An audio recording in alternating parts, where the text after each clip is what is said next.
The Today in Manufacturing podcast offers a powerful and unique perspective on the biggest stories impacting U.S. manufacturers.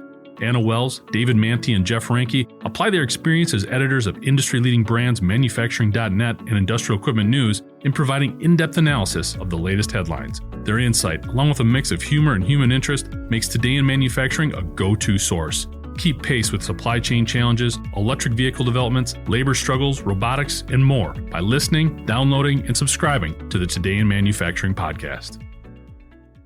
You know, sometimes these things just don't work out. The Future Attack Reconnaissance Aircraft, or FARA program, was meant to lead to the U.S. Army's new weaponized scout helicopter.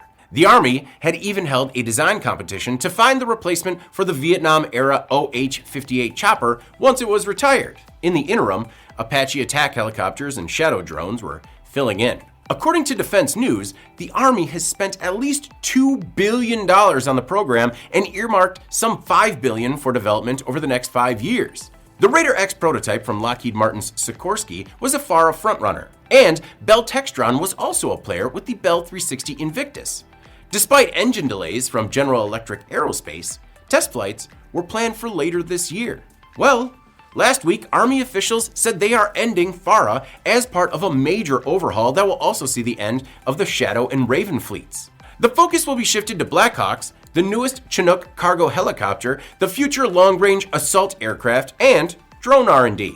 General James Rainey said the ship shouldn't be viewed as a failure because other modernization efforts remain ahead or on schedule.